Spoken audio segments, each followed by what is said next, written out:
We'll probably start, if you wouldn't mind, with a reading. Oh yeah, totally. Yeah, we'll probably. Yeah. Well, who's reading and what deck? Probably Rudy. Okay. Or So Rudy I should. got both the. Oh, I used to have that exact tin. No yeah. way, really? Yeah, I got it from what's it called? Stories in Echo Park, and then my car got stolen, Oh shit. and a bunch of the stuff got stolen out of the car. I got the car back, but that tin was one of the things that was gone. And I've since got another Rider-Waite deck, which I have with me, Nice. but I like that one better, so it's good to see it again. It's like a really nice portable version. Yeah. I like the back of the car. Anyway, we can talk about all these. I guess I should lay my stuff out. So we have a bunch of tarot decks laid out right now. I neglected to bring mine, which is the Golden Dawn deck. So what do you got here, guys? So I got my the classic one. Well, it's more of a portable version, and in terms of imagery, it's the classic Rider-Waite deck. But this one's portable version. It's a lot minier, easy to carry around, and it's actually a little desaturated, the colors, so they're not as bright. Yeah. Aesthetically, they're just like really pleasing. Yeah, So- I was saying that was my first deck as well, the exact portable version that Rudy has. Unfortunately, well, I shouldn't be too hard on it, but I have a newer version of it that just doesn't hit the same for me. It's a little more generic. Maybe the colors are brighter, but I kind of like the desaturated colors. We'll post pictures of all these with the pod. We got a mini Rider-Waite deck, and then we have like a bigger one, but it doesn't look as occulty. But it's got a circle in the middle, and I guess it has like some Hebrew letters, a few of them. It's the World card. Or no, it's the Wheel of Fortune. Yeah, Wheel of Fortune. Actually, it's the Wheel of Fortune. Nice.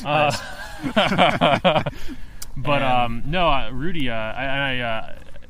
you read tarot, right? I mean, Yeah, you're down. I do. Okay, cool. I would love if you'd not to put any pressure, but because this deck is this specific version of this deck is important to me. Yeah, I would totally. love to if you'd read mine. Could I shuffle it once just Yeah, to bring totally. that? I'm being too esoteric about this, but I know, 'cause But yeah, I missed this, and yeah, wow, it's beautiful. It's, I like the way the art looks. I should just buy one. I'm not poor, you know. I should. Wait, you're gonna read Matt Rudy's deck right no, now? I actually or- just wanted to shuffle it. I Shuffle would it, actually love okay. if maybe he'd read for me. I'm still thinking of a question, but I was just thinking originally, how's the pod gonna go today? Was the first should we question. start with that one? Something like that. Then let's say I'm being really neurotic about this. Then, but we could do that with a different deck. Maybe I'll do Whatever- that yeah, with my whatever. deck, and then Rudy will. Yeah, that sounds good. We're gonna do it with your deck. Yeah, You're gonna read my version of the Rider-Waite deck. Cool. All right, let's do it. Which, yeah, in my opinion, inferior to Rudy's. But And while you shuffle that, Rudy, have you been giving any readings lately at any of your? You say you do, like, how do you describe it? Like, Oh, like little mini events and like street fairs and conventions and expos. Little out of the place, I'm a little out of place when it comes to those things, but like, yeah, usually those kinds of events or at parties and like night events. A little rusty because I haven't done it in a bit, but I think I'll get easily back into the flow of it. yeah, I mean, I For sometimes sure. think even taking a little break can be good. Yeah. I don't know, because well, maybe we'll talk about this a bit later. Like, I do think, I know personally that I had, and Evan, I know you have experience as well. It's easy to kind of get too in your head with tarot and start, well, maybe that's not the best way of putting it, but just start almost getting neurotic. Especially if I'm doing readings for myself and then like having too strong of associations with certain cards and just being like, this means that, rather than just kind of letting them speak for themselves. Yeah. And you can almost take a tolerance break, as it were, sometimes. Rudy, Matt and I were. Matt's pulling some cards, but I'm I gonna quickly say this anecdote. We were at Cafe Meme the other day. No way. And this woman said, "You read cards?" I had the deck out, the Thoth deck, and she says, "You read cards?" And I was like, "Yeah, you want me to pull one for you?" And she said, "Sure." I offered, and I pulled the Tower, and she was like, clearly disturbed. I probably shouldn't have done that, but anyway, back to the tarot. Start with Ace of Pentacles. I'm gonna do a full Celtic cross. Oh shit! Okay, right on. Well, I'll pull them all before I read, but Sweet. yeah. But yeah, cafe. This is cafe about meme. Cafe Meme. This reading's about how the pod's gonna go today, right? Yeah, Yeah. I believe so. Yeah. Okay, right on. Magician comes up. Anyway, I forgot to disclaim to her that she could get a bad answer. I should have said, be warned, like, you could get a bad answer. It's not always good. Which I should have remembered. Anyway. Cards are still getting pulled by Matt P. He's doing a great job laying out the Celtic Cross. Giving a play-by-play like a sports like announcer. a sports Yeah. announcer. It's kind of the thing with tarot. People always expect like something good will happen with it, or at the very least something neutral. So it almost feels like impolite to give like a bad message to them. But I feel like if you don't give like bad messages, if you don't remain true to like the vision you see with the cards, and like it's nothing more than like just a pure party trick. Yeah, Definitely. because it's funny. I knew I was gonna pull a bad card for her. Like, do you ever feel that way when you pull cards? Like, you feel like you're gonna give them a certain answer already, or? A little bit, yeah. I think, especially the way like people's energies just kind of come across, and like you can kind of just kind of like intuit like what their anxiety level is. It kind of like will reflect on the cards' messages, or at least what you see in the cards. Cool. Yeah. No, I struggle. Not struggle.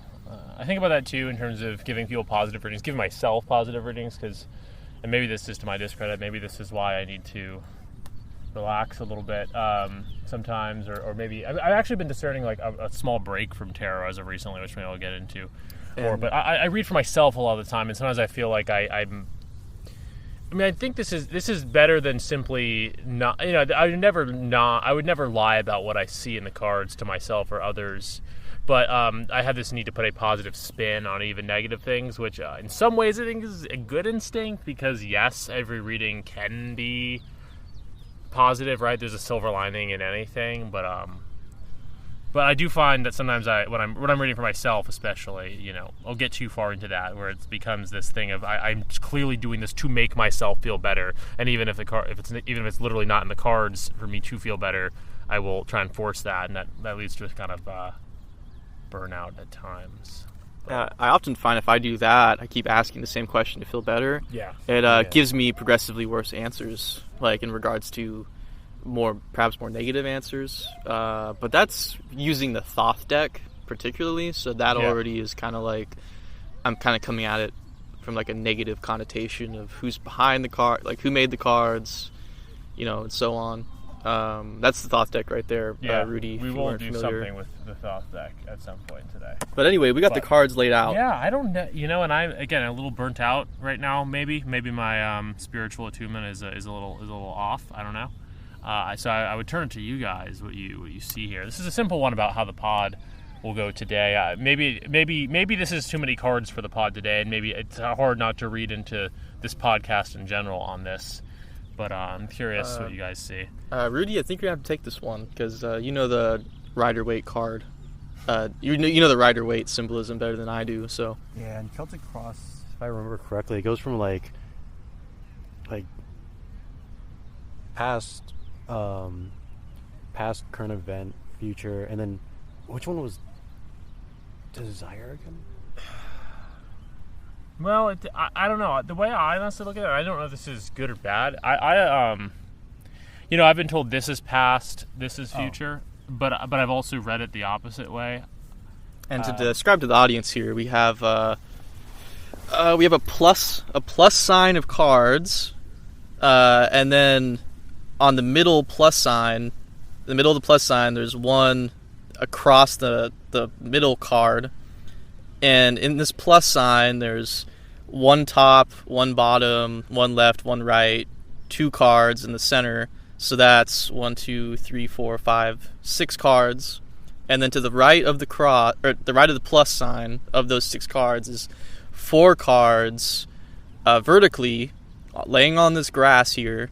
And that's what we're looking at. I'll post a picture of it with the episode. For sure. All that is to say, obviously there's some people who know very specifically what all the positions in the Celtic Cross are supposed to mean, but I'm kind of a believer in not necessarily thinking about those too much during the reading, I guess. And there's variations on them. I can say, so the middle card is supposed to be the signifier, like either or the what's that word? The querent. It could represent the person asking the question. In this case, maybe it's some more fundamental current of the podcast, and then it's covered by something that maybe an obstacle or maybe just an additional layer that it's dealing with. When I saw this initially, I'll just start with, so we have the Ace of Pentacles covered by the Empress. I kind of saw podcast as a, pentacles representing material things, material realm,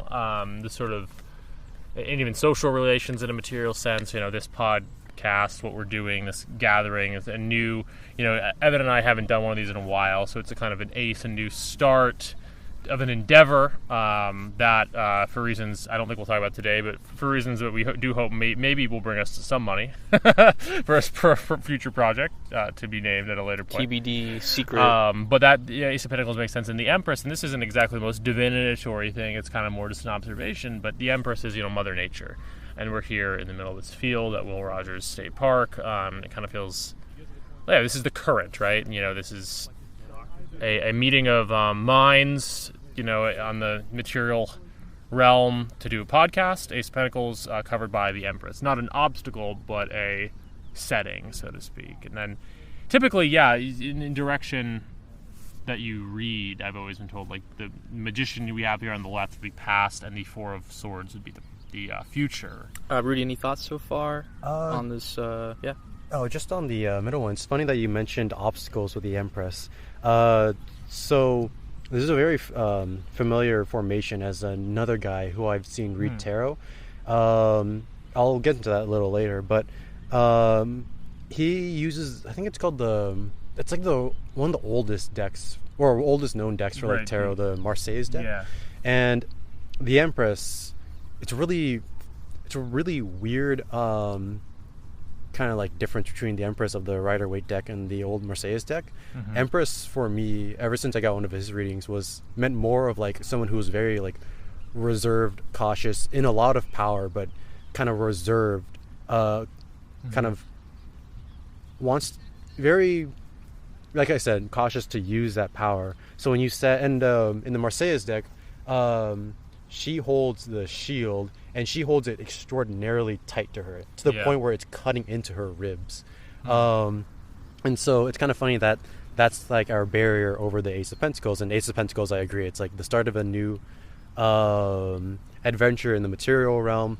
Something that I could kind of like, I guess into it between like the three of us is that we have especially since we have all three of us are a little rusty, haven't been doing this a while. I feel like we've been gathering a lot of like collection of ideas, just a lot of things we want to express, and so now it's a new adventure to finally put that out into more of a physical manifestation. In this case, I guess the little recording that we're doing, and what's blocking it is that kind of like we have a lot to say, we have a lot to express, and we have a lot of things that could potentially have potentiality with it, but we're keeping it guarded a little, kind of close to us, and that's, I guess, what the outer cards are going to kind of reveal to us how it's going to pan out.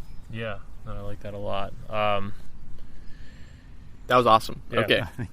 So what do you I pretty much agree. That sounds right. I think it's interesting, Matt, how regarding the Empress card, he kind of made a connotation with like Mother Nature, in that if you actually look at the imagery on the card, there's quite a lot of trees and grass, and that's where we literally are physically within the card itself. So I thought that was an interesting contrast between both of your readings, per se. But I think they're complementary in a way. I think both speak to the present moment. Mine in a material sense of where we are, and Rudy's in a psychic sense of where we are.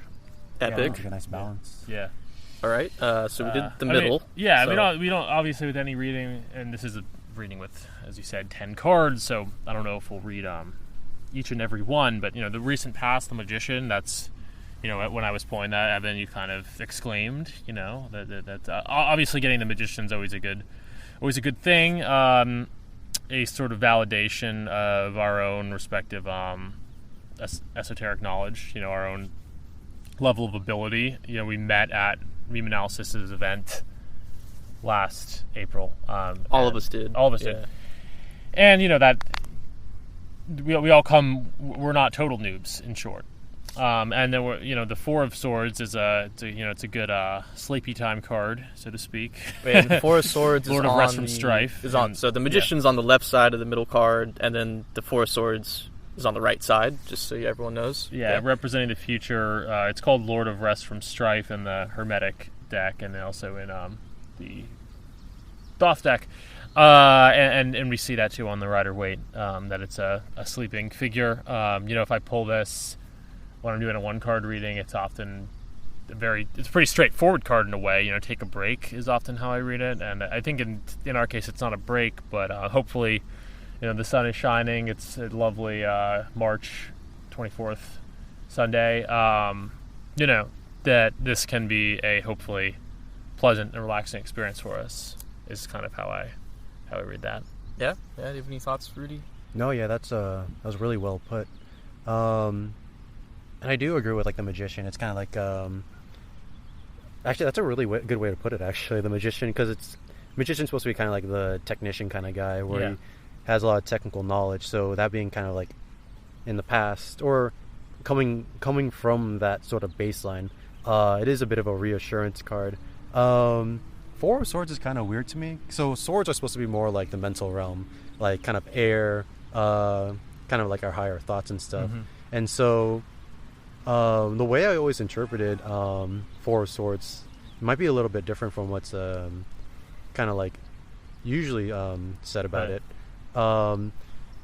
It is, the imagery does show like a guy kind of resting on ideas, but there's also kind of like another interpretation of it where you have all these ideas that are kind of clear to you that that you have, and it's now resting on your walls, but below you is kind of like that one idea that's just waiting to come out, and almost like a slumbering bear. I guess since we're coming out of winter, it's kind of like a slump or a hibernating bear that's about to like come out and manifest. And I'll get to this. I won't delve too much into this, but I did have like a pretty rad dream last night. Please. Horrific dream, but and man, it was more the horror came more from like the sensation and the feeling of it rather than the actual occurrence.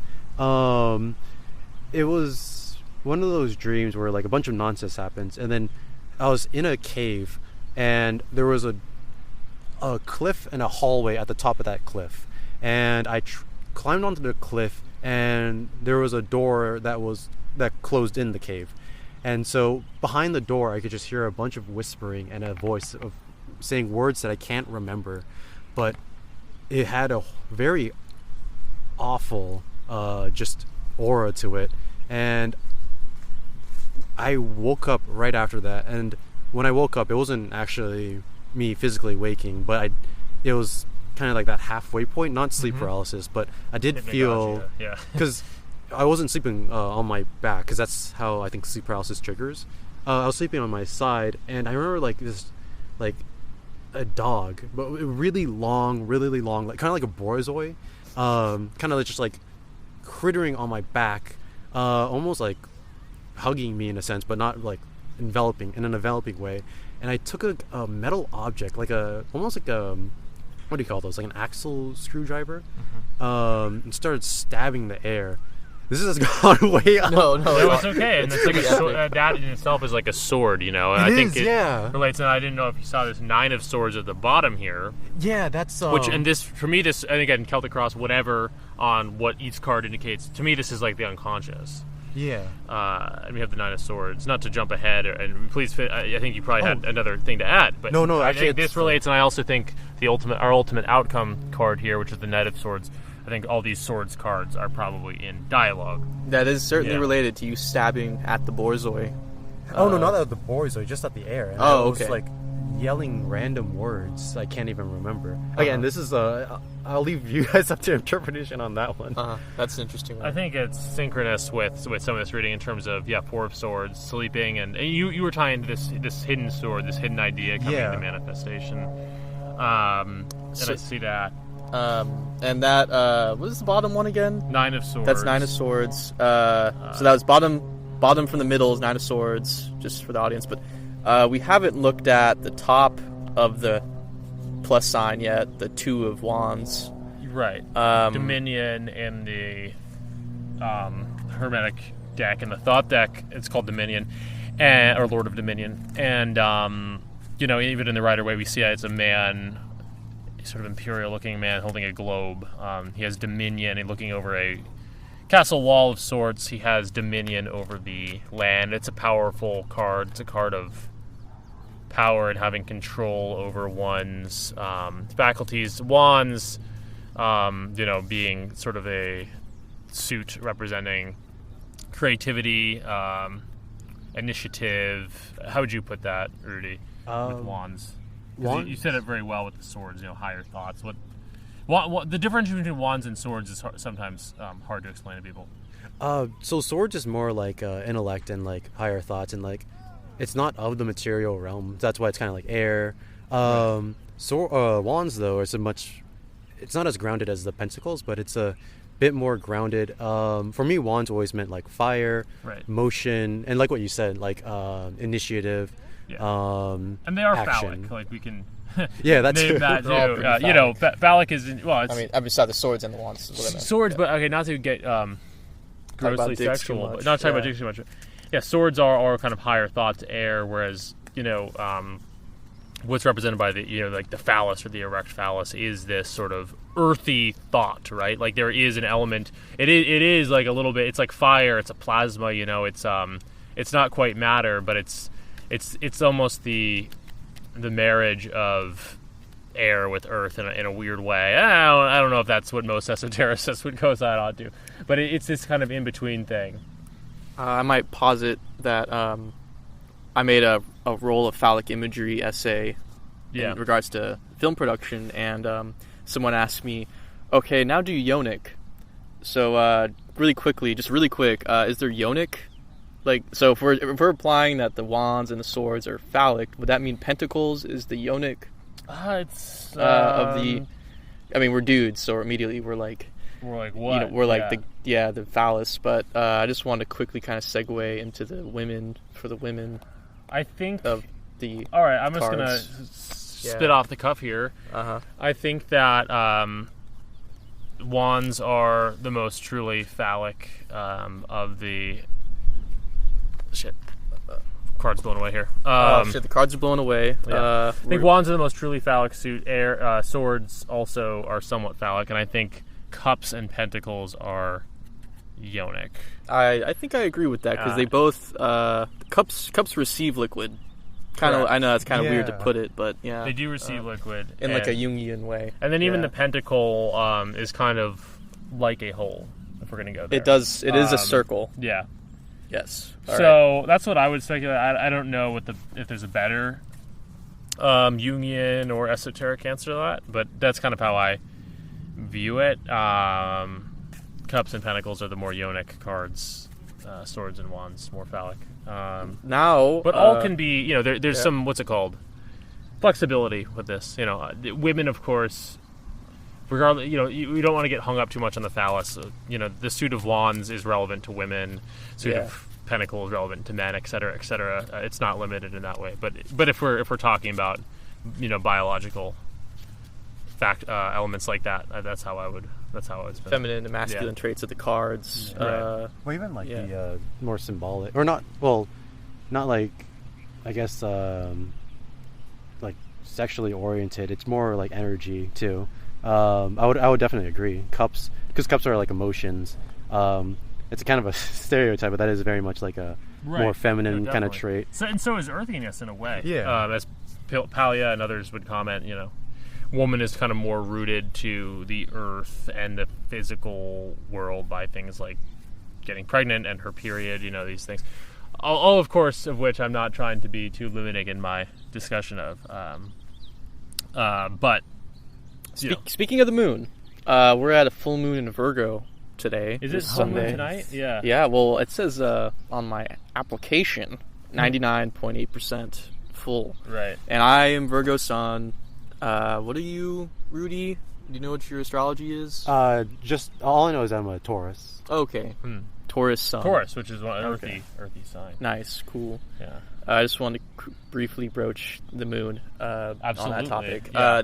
I think we would all feel like if we sped run the rest of these cards. Sure. Oh yeah, totally.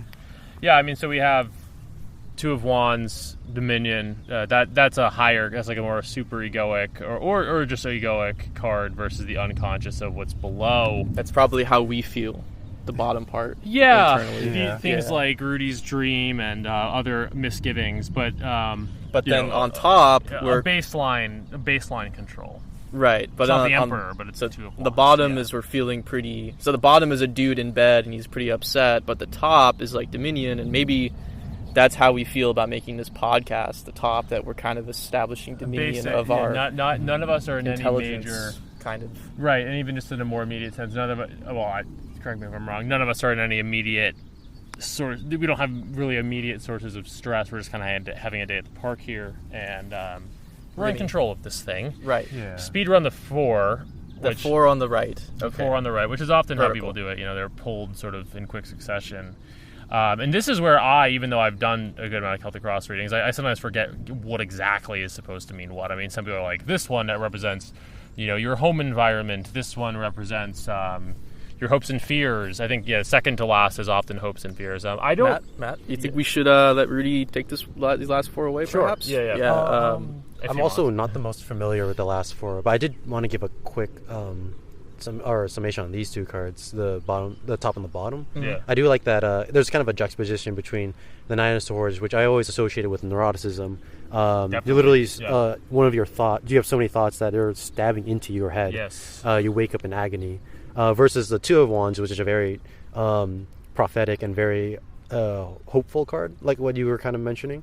It is a dude who has the world in his hands, looking over a vast empire, or looking over a vast lands to, for lack of a better word, conquer. Yeah. And the wands are action, so it usually is 2 choices, but it's also you are steadfast with one of your choices as you go ahead and kind of conquer the world. World is your oyster kind of type scenario. So I like the contrast between the 2 of those. The 4 cards in here, I'm kind of a little stumped too, though, in terms of how to read them. I mean, I think we should just keep free associating here. I know we want to move on to other things too. But sorry, I didn't mean to. No, it's take okay. away. No, it's okay. I'll I'll say 3 of Wands. This ties into the your version of this deck, Rudy. When I first got that that tin from Stories in Echo Park, first time I was a little bit familiar with tarot before, but the first time I ever pulled one of my own cards, it was the 3 of Wands. I actually had it as my Twitter avatar for a while. Still, one of my favorite cards. I still see myself in it in a way. It's called Virtue in the Thoth deck. It's a card of things well started. Is a kind of conventional interpretation. It's a positive card for sure. It's one after the 2 of Wands, of course, which in our reading that lines up nicely. He sees the world in the 2 of Wands. He sees the world, and as you said, for lack of a better word, he goes off to conquer it, and then kind of a similar looking man here looks over ships sailing. It's a card of sort of things functioning well, and a project well started is what I always say. I always take it as it's a comforting card to me. Good. That's a the call bottom. a call back to, again, Virtue in the Thoth deck.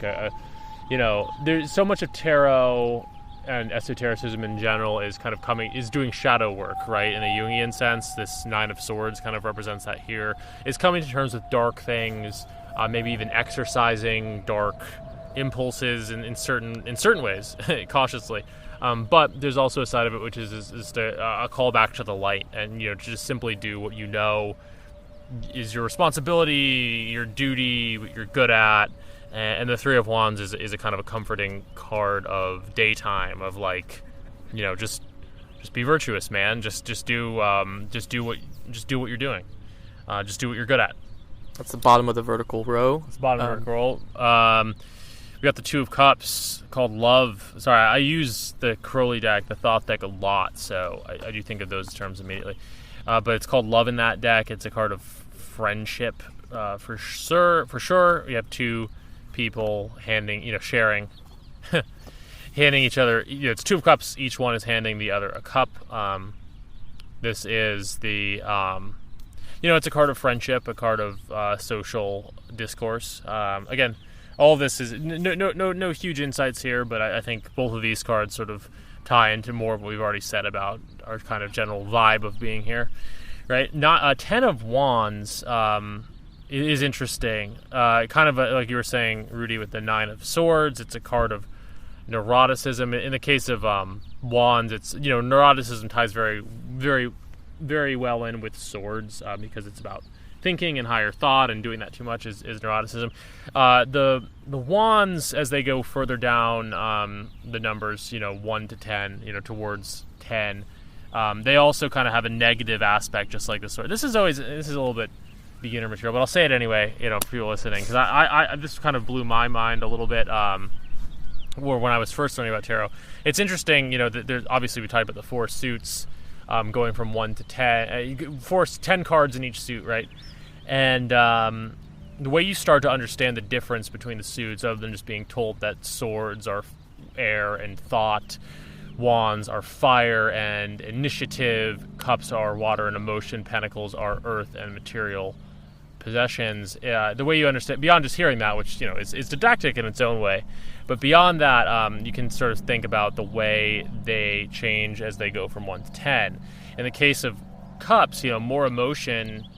I mean, I guess it's not always good, but being filled emotionally as a cup is filled is good, right? And the 10 of Cups, which we don't have here, but I'm just using as a reference point, the 10 of Cups is one of the most positive cards in the deck, a card of, you see a family with a rainbow overhead. It's like someone who's sort of made it, someone who has established this wonderful kingdom of emotional fullness. What's it called? Pentacles too. What's obviously... There's problems with being wealthy, but overall, it's not going to hurt you to have money, to have material things. So those 2 yonic, earthbound suits we talked about earlier. The further they come to earth, they're well suited to. Because I feel like you're talking about the theory of the different like cups, swords, whatever. I would like to hear what the 10 of Wands actually means.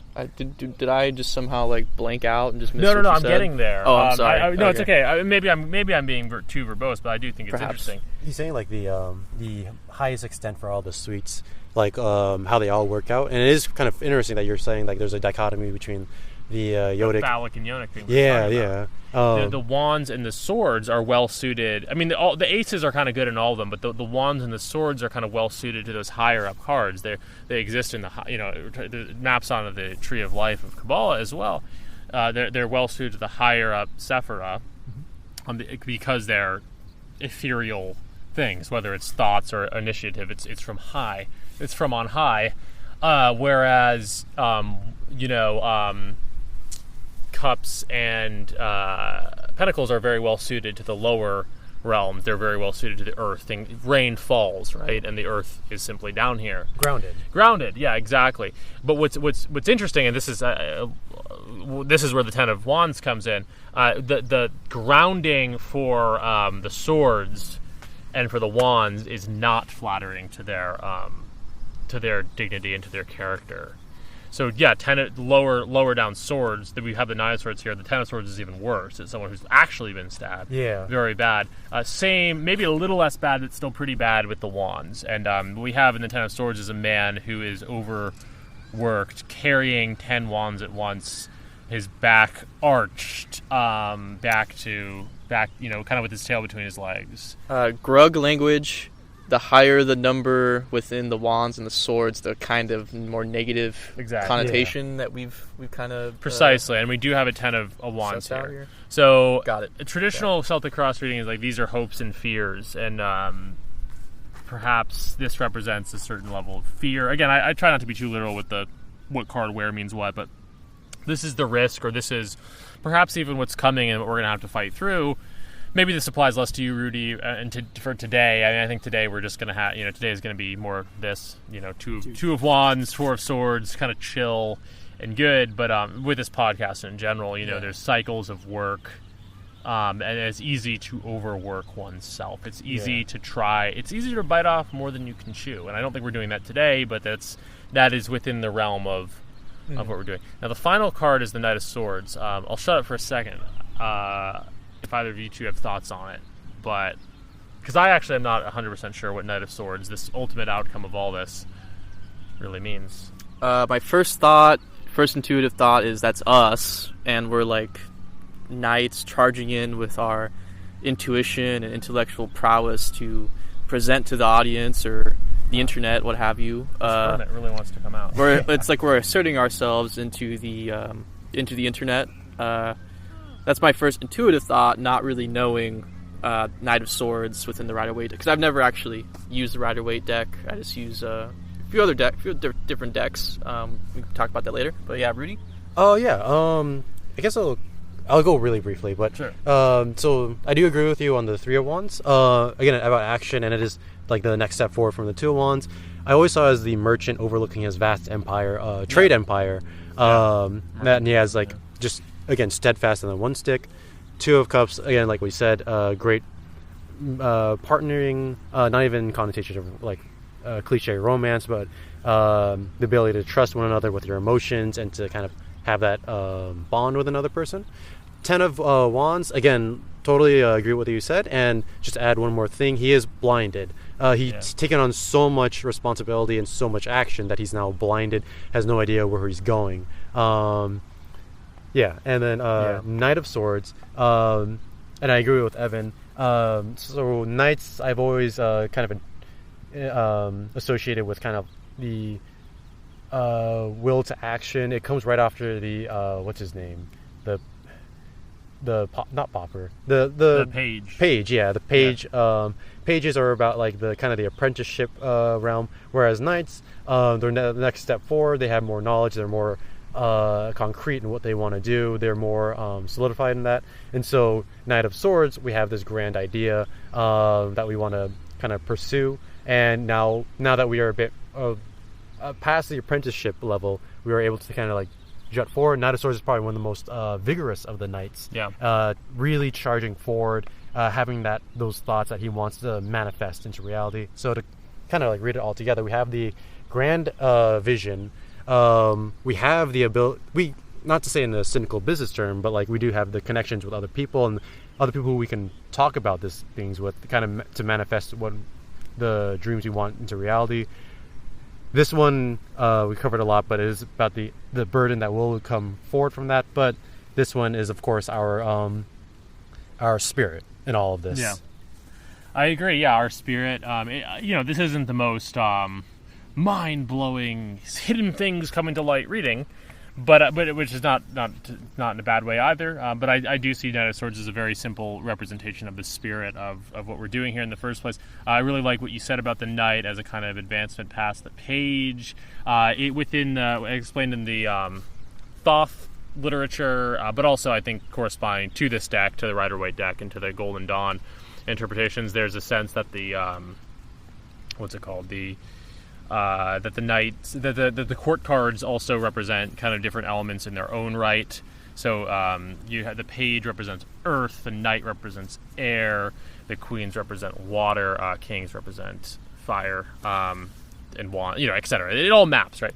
And so Knight of Swords is air of air. It's a double intellect card, and it's one that's driven and fierce. Obviously, as we talked about, double intellect can be related to neuroticism, but in this case, he doesn't look neurotic at all. He looks quite dashing. It's definitely one of the more artistically, I think, in the kind of higher, one of the better Rider-Waite cards in many ways. I really like the way the clouds in the background convey this sense of motion, and I think it's just we're three smart dudes talking about tarot and recording. And I think it just captures that spirit in a positive sense. The only other thing I'll say about this, and we can move on, is it's kind of interesting to poke at the relation of different elements, different suits within this reading. So we talked about the Nine of Swords and the Four of Swords earlier. These are kind of cards. Nine of Swords obviously is neuroticism. You even mentioned having this dream that it sort of maps onto. The Four of Swords is a more positive card of sort of a pleasant relaxing of the intellect in a way, but also you mentioned that there is this unconscious element to it where there's a sword under him. I think that these other sword cards, the 9 of Swords and the 4 of Swords. 4s are kind of interesting in general with regard to this, whether it's like a really positive card or not. They're just different elements of the suit of swords and of the element of air. They're that in different positions, some of which may have a negative edge or involve unconscious workings. Knight of Swords is a very conscious and driven card. It's almost like the energy, the uncertain and wavering energy within this cross-section is alchemized and pushed forth by the knight. It's really the only action card occurring where it's like vitality, so to speak. I had a hard time getting that one out. Yeah. So basically, in summary, these cards are telling us good vibes with a little bit of internal reservation, but ultimately a vital act symbolized by the Knight of Swords, with some tiny little factoids about us, like the little friendship one and the magician one. Does that sound about right? I think so. Yeah. And also there's some kind of detail about where we are, like the Empress, kind of. Whether you decide to interpret the foliage in that card, but yeah, there we go. I think we've concluded this.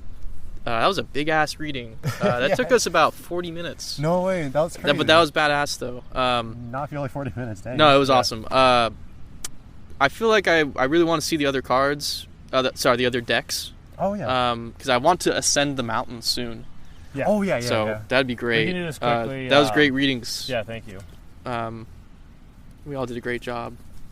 All right. Yeah, what's this pink one you have? So it's not really a, I guess you could say, traditional deck. It's a very pop arty kind of niche deck, but loved it. Not esoteric origins by any means. It's from what I gathered, it's an old Taiwanese, like it's from the early 2000s. It's a Taiwanese deck. So it's a pink box. It's written in Japanese. No, that's Chinese. That's Chinese. It's interesting, Chinese, because we think about the I Ching, in regards to divination. Yeah, divination. But yeah, this is written in Chinese, but it's Taiwanese. Taiwan. Well, they have the same language. Right. But yeah, it's early 2000s Taiwanese deck. It's called the Elf of Heaven. And when I saw this on Etsy, I was just thinking to myself, that looks amazing. I always wanted to get a deck that was more psychedelic, but not in a very edgy way. This is there's an old movie that's one of my absolute all-time favorites called Belladonna of Sadness. So yeah, dude, I've it's seen I've Our actually friend Hadrian might have had something to do with bringing that over here. no Go way. on, let me look that up. It's animation, right? Yeah. Well, got some little kids like playing back hardly animated. It's more like a slideshow, but it's still really good. Beautiful film, like a really amazing, visually striking, like watercolors. Never really seen anything quite like it. And so this. Oh yeah, sorry. Oh, yeah. I'm sorry. Oh, I no, was going you're to say, good. quick observation: the Six of Pentacles. That on was this the one deck, that I gave you when I first. Oh, that's funny. Yeah. I was going to briefly mention. It looks like the Holy Mountain, Jodorowsky's Holy Mountain with the fellow in the hat. Yeah, It really does, you see yeah. that? I was just thinking about that with regard to we're talking about ascending this mountain, so that's interesting. Oh, we got. Oh, we yeah. got to make sure we get to that mountain. We will. Anyway, But I think he was supposed to like cosplay as the the priestess, or he was cosplaying as like a priestess in that one scene. I think with like I call it the salt and the pepper on the other side. But and I guess it conflates with Six of Pentacles. Yeah, no, that was actually the one I pulled out for you. That was like the most striking, along with like I think the star. But yeah, no, it's a great deck.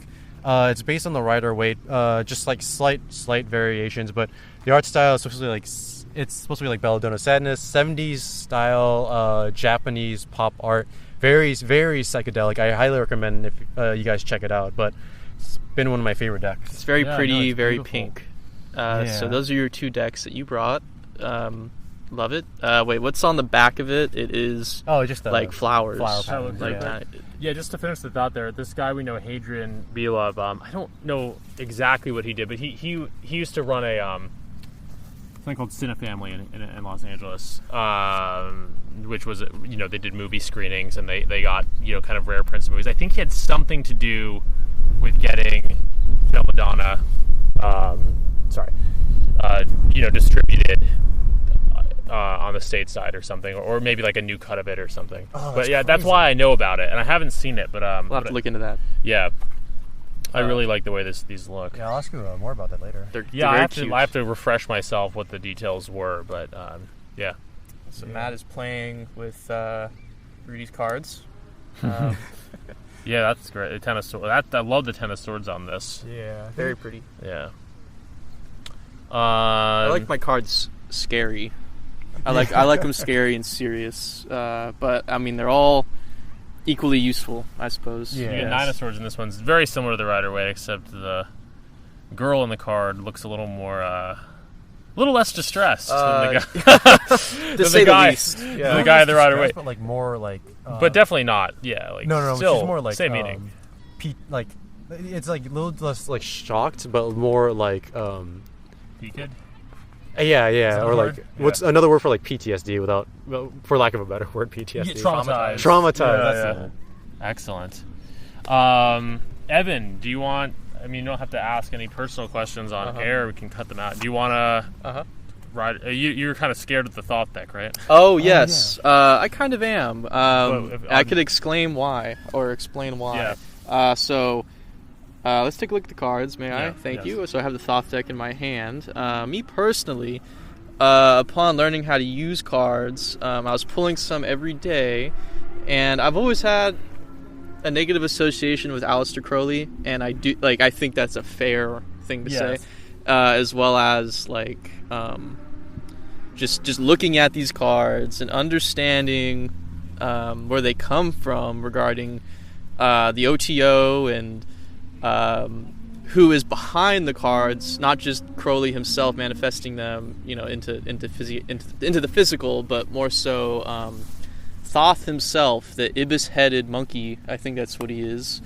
I think he's a great guy. I think he's really helpful. It's Hermes. Hermes, either the Greek runner guy or Hermes Trismegistus. I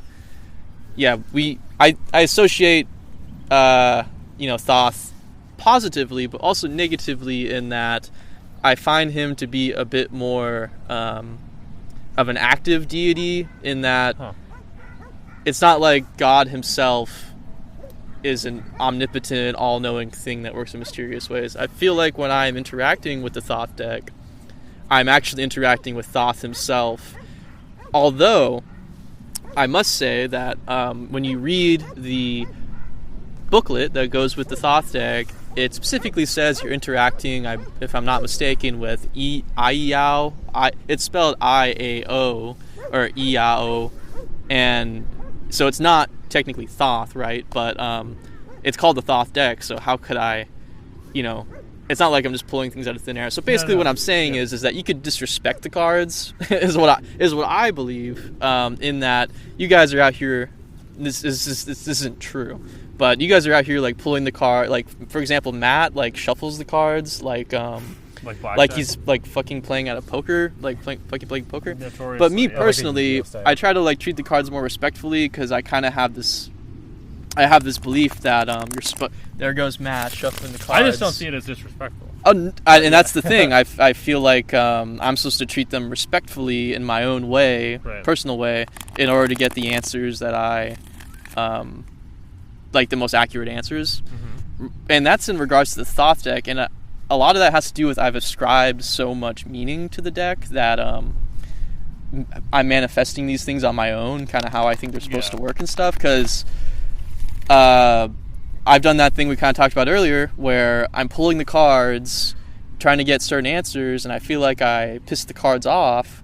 Right. And I've disrespected the Thoth deck, and it and I have like a kind of negative relationship. Although I feel like these days I don't have that relationship anymore. I feel like I've redeemed myself, and I could use the Thoth deck again. I just use the Golden Dawn deck because it's pretty similar. Like Israel Regardie is pretty, close to Crowley. Yeah. So it's kind of like I'm using the same deck, and like maybe Thoth is associated, because I think associating with Thoth, you get pretty accurate answers as to reaching your highest self, because that's why I use the cards for my own benefit of divination. I don't really give people readings that frequently. That's why I don't feel inclined to. You may have noticed during this podcast, I don't know the cards as well off the top of my head. That's because I usually just grab the booklet and I just read off the meanings of the cards. And I do have probably a greater knowledge than most normal people about what they mean intuitively. I still consult the booklet. Anyway. That's how I feel about the Thoth deck, and that's kind of my philosophy of cards. Okay, let's ask something kind of funny. So here, let me pull the card. Yeah. So I'm gonna do my own kind of way I pull the card. Yeah. Sorry, I'm getting. Oh, thank you. Yep. So I'm going to Matt. You want to take the microphone? Yep. I'm gonna pull. So I'm holding Matt's Thoth deck, and I'm shuffling it my own way, and I'm just kind of doing just like a little bit of a shake up here, just kind of rearranging the cards. And then I'm doing like something like that, just rearranging cards. Now I'm going to split it into 3, because if I recall correctly, that's what I learned upon reading the booklet. And then I'm moving to the left always. So now I'm going to ask the cards. And when I do this, I focus all my energy into the cards, and then I ask my question and like channel it into my hand onto the cards to make sure I'm getting the best answer. So I'm gonna like kind of focus for a second.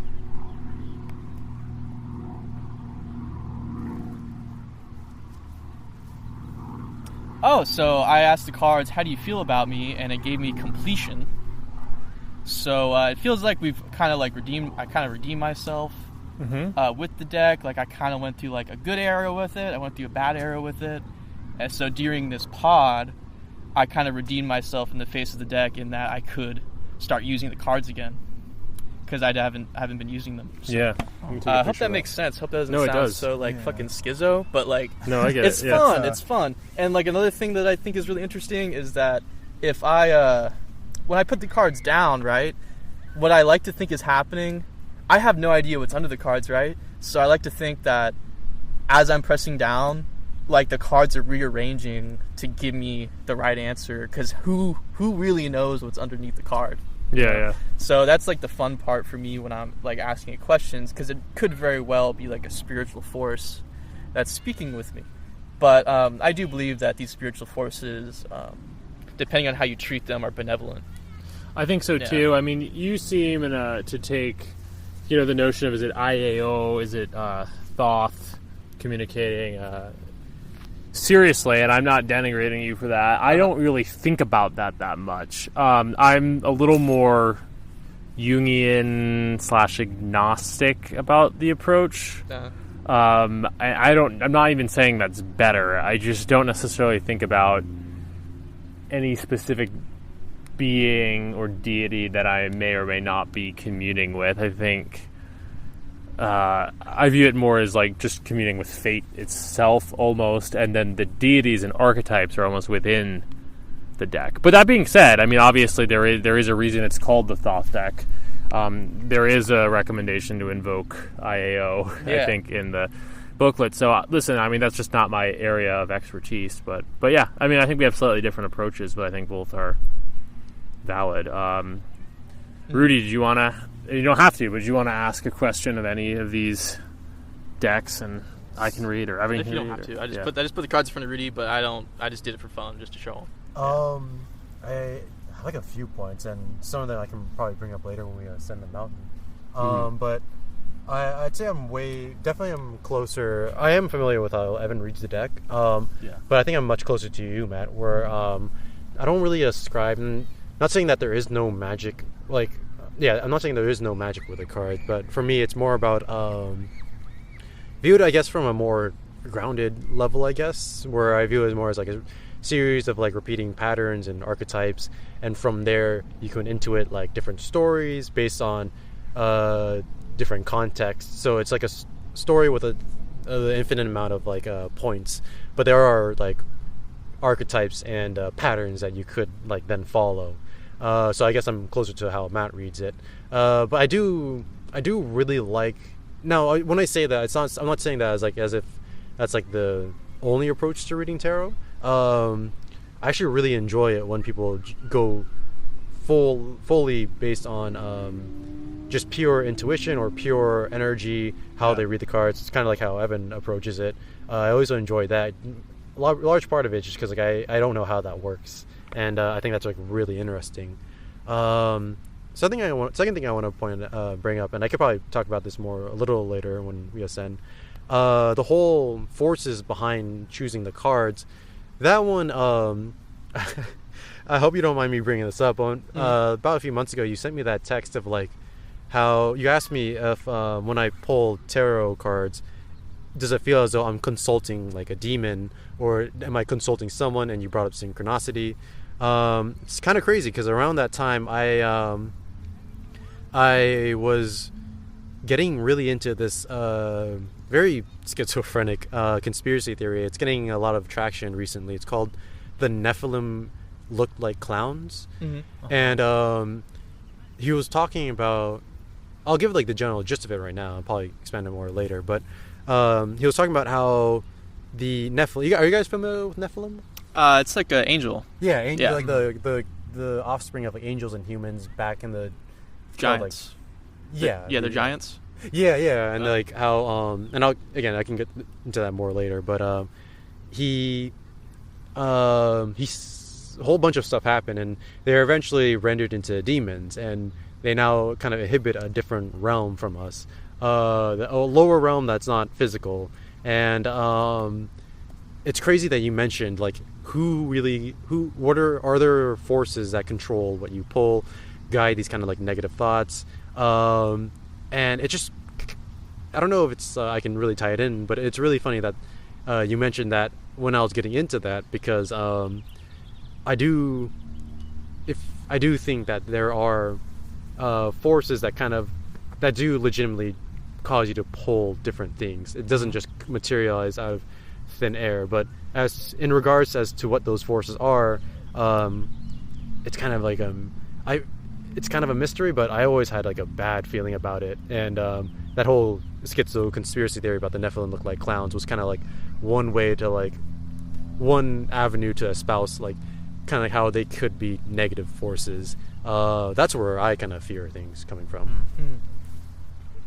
Well, we could have said it. Nephilim, but I have to ask. Yeah, Nephilim look like clowns. So the idea that these higher beings disguise themselves as fool archetypes or literal clowns, like that were running around Los Angeles in 2016, famously. It's so funny because that was actually part of the conspiracy theory. So the whole point is that like the Nephilim had. So the way they're depicted, which is not very often, but the way they're depicted in like common thought is like they look like gray giants. They just look like big humans, and they're gray, kind of like a Goliath. What the theory goes into, they had wild reptilian colors. So because reptilians and birds, they tend to be very colorful in their appearance. They have like all the feathers and like the red hair, red feathers, really clownish kind of looking things. And the whole conspiracy was that the whole theory is that and there's like a lot of backstory to this, but essentially is that nowadays clowns are a manifestation of how Nephilim look like. So when people dress up as clowns, when we have clowns in popular culture, we're essentially embodying the spirit of Nephilim and giving them a way to channel out their horrid energy onto the rest of us. Because clowns never really had a positive connotation, especially beginning in like the 50s onwards. They always had like everyone thought they were kind of creepy, and they never really had a positive association with them ever or ever since then. And so when people dress up as clowns, the Joker is like the biggest archetype of that. They always embody like a very evil, negative energy, but it's not just relegated to clowns. There's a lot of different avenues for demons to kind of channel themselves into the physical realm. And when you think of it in the kind of like the metaphysical way, when you think of your like what really guides a lot of your actions and your thoughts and your emotions. That's why when you sent me that text, I got really concerned. I was like, dude, are you all right? And yeah, no, it's it just kind of like that kind of creepy. Like, are you in control of your own thoughts, or like what are bad, like what are negative thoughts? Maybe they don't originate from your own sense of self. Yeah, gosh. Just for the record, I'm not afraid of demons. They only affect you if you let them. But anyway, that's really funny you mentioned that, Rudy, because actually there's this meme that's going around on Twitter right now about like this guy who keeps seeing people as demons. Like, they have demonic faces. It was on the news in some sort of local city, and it's funny because, you know, there's so many like, you know, right-wing grifters who are like, well, this is just this is clearly a side effect of the vax, that you just start seeing demons, and they're trying to normalize it as some sort of just like random disease you get, seeing people as demonic. And it's funny you just brought that up because, you know, it's literally like a current meme right now. It's more like the what was it, like the red pill? So the vaccine is actually just a liquid form of the red pill, and when you inject it, you see the demons. That's kind of rad, actually. Yeah, literally. Don't know why that's a thing. But no, there's like tons of like. Well, the biggest one was like what Matt mentioned was like the 2016 like clown sightings, which was really weird. How no one really, it's like in common memory, but like no one really brings it up anymore. But there are like a bunch of like different like just kind of things that you see in the news where it's kind of like, once you know about that theory. Now me personally, I don't fully ascribe to that theory. There's like a lot of holes, and the guy who's like the main propagator of it, you can kind of tell he has a few screws loose, but he's an interesting dude. But yeah, you'll see some stuff where like, again, it's just normal. Once you know about that theory, it's like your pattern recognition will kick into overdrive. And then when you start seeing people kind of like dressed up in more bright, colorful, almost psychedelic colors, it's almost kind of like referring back to maybe that's like a method of channeling demons. And then you get into the whole different, like, what really channels like a demon, and how you'd even define a demon. Was it like something that took physical form in the past, or is it really metaphorical in a sense? Or if even demons are evil, like how Socrates had a demon that he would consult with, or something like that. Daemon in the Greek has quite a different meaning than a Judeo-Christian demon. And yeah, that's the way I approach things. You're also, to your kind of what you're saying, kind of to your point as well, Evan, like in line with in terms of what you're invoking, and with regard to kind of shadow work, I suppose. I don't approach things in such a linear black and white way. Rather, I think that there's kind of these forces, whether they're spiritual or just aspects of the unconscious and the human mind and human spirit. You know, they have a shadow side and a light side, and if something's going awry, if you're having negative thoughts, if you're doing negative things, you're leaning in too far into a shadow side. But that doesn't necessarily mean there is a specifically totally evil demon that's taken over. Like, it's not like I'm not really like a believer in like exorcist type shit, I guess. Maybe I should be. Maybe me either. But I think it's just weird how there's videos and literature about demonic excisions, and maybe it's just the priest's transference and being like, okay, I'm gonna excise a demon out of you, start acting weird because like I expect you to make me want to act weird right now, kind of vibe. It could be like that, like influencing people. It's just like, yeah, it's like a Jungian term of more like a psychoanalytic term of just being a therapist, and you transfer. Oh, we got a helicopter passing. Let's just take a moment. We've also lost the sun, unfortunately. It was sunny when we sat down. Now it's got a bit gray. But what's this mountain we're talking about ascending? Yeah. Oh yeah. Over there. It's that way. So I feel like. So. Sorry to finish. Anyway, transference. Just like, if you interact with someone, you ascribe to them like, you remind me of your brother, or like you remind me of your so and so, and I affect you in the way you act. Oh, okay. That's transference. And then there's counter transference as a therapist, in that like I forget which one's which in regards to like who's countering who. If I think the therapist transfers onto the patient or Analysand, and then like vice versa. But really quick, Matt, before you put those away. Yeah, sorry. All good, man. I just wanted to. So Matt actually had two other decks here. Oh, yeah. The Hermetic Tarot and Symbol, the Gift of Thoth. Which is Chris Gabriel's deck. This is Chris Gabriel's deck. In Blair's. Here you go. Yeah, you just want me to intro these both? Yeah, just briefly. So you have them. So the Hermetic Tarot. Can you hold that actually? Yeah, sure. I'll run both these. The Hermetic Tarot I like. It's black and white, very interesting art. Godfrey Dowson, who this is another Golden Dawn deck along with Rider-Waite. It's a little more advanced, a little more sophisticated, arguably. I like the Rider-Waite deck. I'm not putting it down. I've heard people describe the Rider-Waite deck as being like the children's illustrated Bible of tarot, which sounds a little bit like a diss. And yeah, there's more sophisticated ones, quote unquote. But also it's really valuable in that regard.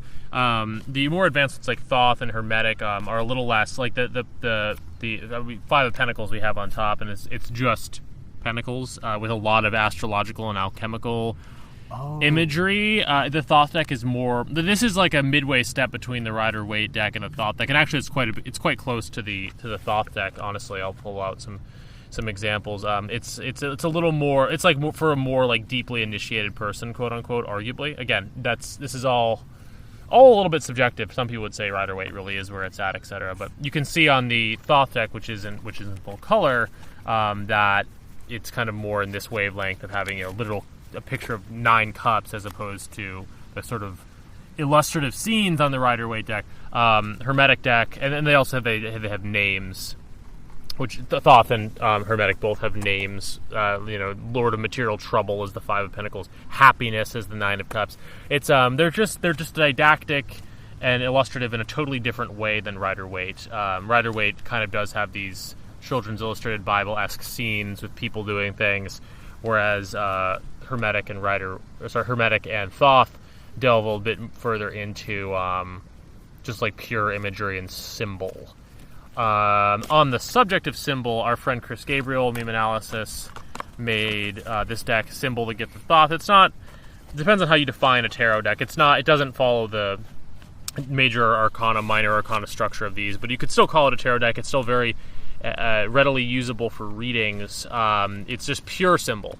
Arguably all of the most basic sort of symbols. On the back of the cards, which I'll explain first, I guess, it has a sort of maroon and black dot, which indicates the sort of color palette that you see many depictions of Thoth, the Egyptian god with the ibis head we talked about. He has this palette. The idea here is, Thoth, the deity Thoth is, the god of, correlates with Mercury in Roman, antiquity, and with Hermes as mentioned, and he's the god of writing and communication. So these symbols are meant to be basically hieroglyphics, basically very early examples, and later examples too, of symbol and symbols that are charged with meaning. So within this deck, you have all 12 signs of the zodiac. You have all, whatever the number is, of classical planets. You have other basic symbols like the question mark. This could be a fun one to do. Let's do... We should do a quick reading with it. Yeah, I don't know what the question will be. I'll let Ruddy hit this one. Oh, I would not be able to read that. I was actually going to mention, it's easy. Yeah. Oh, really? Here's the little thing, but it's literally just pictures. So we could probably just deduce. I mean, the way I see it with these cards, you're supposed to just intuit in the sense that, yes, there's writing, there's definitions on there, but they're so simple. Yeah, we could probably just intuit from the pictures. It's funny that you mentioned the how Rider-Waite's kind of like the like a great illustrated version of the tarot deck. And I kind of agree. I think definitely it's like a classic deck, and like it's a great deck to read tarot fortunes from. But it is kind of like you can kind of like anyone can pick it up and formulate a story. But kind of like based on how I read it, anyone could pick up this deck and like read a story, gather a story from just the imagery alone. Whereas the Thoth and the Hermetic tarot definitely would, and also Chris's deck definitely would require a bit more like context, a bit more you would need more context to actually give it a read, to even like formulate a story. Because it's only like symbols and exactly. imagery. Yeah, so it's, I don't know. I find it can be quite interesting to read. Let's just pull 3 as another kind of vibe check. You know, in line with the Celtic Cross we did before. Just 3 from this different deck. I'll just throw them down. Oh, Taurus. No way. Your Okay, sign. that's Ruddy. Yeah. Okay. Club with strikes. This corresponds to wands in tarot. Okay. This is another whole talking point about how the 4 suits in the classic playing card deck, clubs, hearts, spades, which are all within this symbol deck, all correspond to the suits of the tarot, because of course it's common ancestor. But yeah, wands equal clubs, cups equal hearts, diamonds equal pentacles, spades equal swords. Anyway, just a little side note there. Pulling one more, and we have Cancer. That's your the moon. pincers of crabs. That's my moon, and something I relate to. That's interesting set of things. I'm having a hard time with this one. Immediately I think, intuiting this so this is a different sort of deck. We pulled 3. We didn't even say what they meant, per se. It's not past, present, future. I just thought I'd pull 3 and do a vibe check. I think I'm always tempted. Maybe this is too obvious, but it's like, it's us, You're a Taurus, I'm a Cancer moon. I guess I'm club. And you're holding the mic. Well, I have been trying to, how you say, I've been trying to keep us moving, so I suppose I am the club in this scenario. Yeah, I've been trying to moderate. Yeah, and I think... I have been moderating this one, so maybe I'm the club, you're the Taurus, and I'm... Sorry, Rudy, you're the Taurus. Sorry, Taurus, you're the Cancer. When rising sun means that's your... When they say like rising sun, what does that mean in terms of astrology? So rising... Or ascendant sign? Yeah, so sun is a different thing than rising, otherwise known as ascendant, and sun is your kind of like main first one that everyone knows, right? Yeah. And then your moon is like your sub version of yourself, meaning that, so I'm Virgo sun, Sagittarius moon, and you'll have to help me with this, Matt, but sun, I believe, is my outward predisposition, and then moon is my sub predisposition. Yeah. And then ascendant is often tied into your communication style, appearance, and how you appear socially. Yeah, so I'm Libra, so that means I'm apparently quite a good hanger-outer. What is yours, Matt? My ascendant? Yeah. Capricorn. Okay. Yeah. So that's a good vibe, too.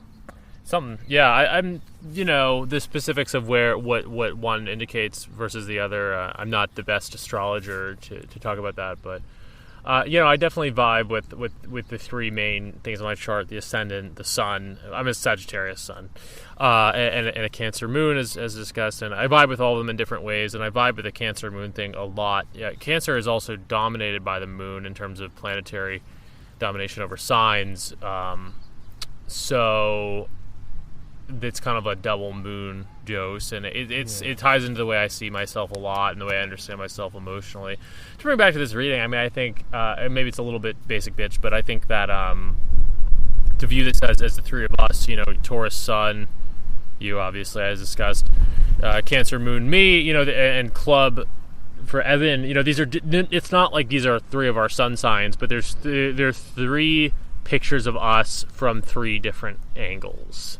Yours is kind of the head-on sunlit thing. Mine is the moonlit, darker, you could almost say shadowier element of me, I guess. And then Evan's is maybe more vocational. You're also... I always view you as a technician. I mean, as much more, but also as a technician, right? And you do happen to be holding the mic in this case, so that's funny. You say it like that. That's true. What I really just felt was when I discerned that was me was that I feel like I'm kind of overstepping the conversation due to the nature of how much I felt like we needed to cover. So I've been moderating. So I felt maybe I was more aggressive. So what strikes? A la Yeah. what strikes. That's how I saw myself. But yes, I am a technician, and I am technicianing this microphone in my hand and waving it in front of each of our faces. Yeah. So I concur with your analysis. And it is the club, so you are the one striking with great action. It's true. When I do put the microphone into the face, it almost is like a strike down motion. Yeah. So as we all just kind of saw. So cool. All right. Okay, so dang, I was kind of hoping you'd pull Strange Flows. Strange. Oh, flow. Aquarius is Strange Flows. Yeah. Right. Yeah. Oh well. Okay. I still want a reading Still from cool. your Rider-Waite deck, but maybe we could do it on the top of the mountain. Maybe we could do it Yeah, after. let's hang out, head to the top of the mountains. Bit Yeah. of a trek, but I guess we'll cut. How long do you think it is? Hour and 16. We No, just sorry. recorded. How long do you think the hike is? Oh, 30 minutes. Okay, yeah, perfect. But in total, like, Cold, by the way, dude? yeah, I was gonna say, let's go grab a jacket. Okay. Yeah. I All have right. an extra jacket if you guys need it. So you I'll want turn it off. I may turn it on at some point during the hike. Sure. So we have scaled the. Oh, good. Sorry. We have Gen Z fucking Looking at TikToks my play. phone. Yeah, no, scaled. What's this mountain called? Will Rogers. We're at Will Rogers Park. We're on a big mountain. Right now, we can see about a 180 of Los Angeles. Yeah, the We see sun has come back out a little slightly. bit. Yeah, we can see the ocean. Yeah. Santa Monica.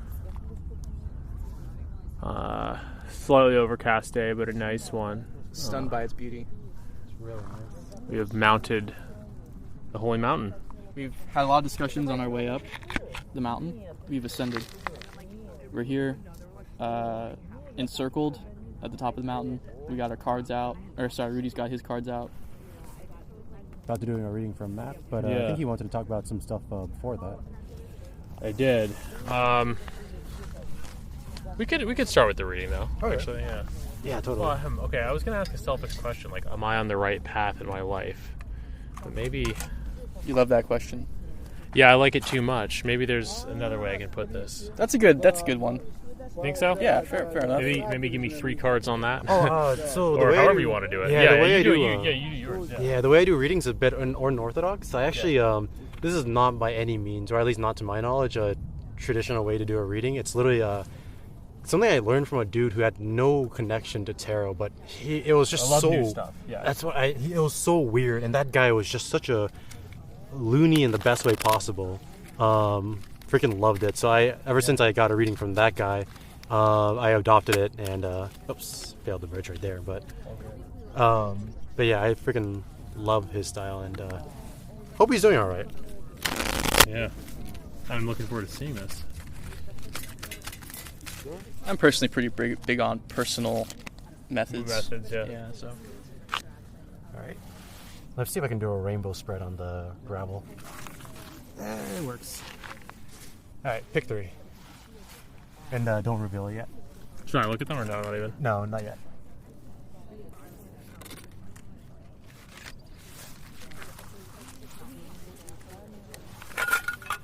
All right. And I'll see those 3 cards.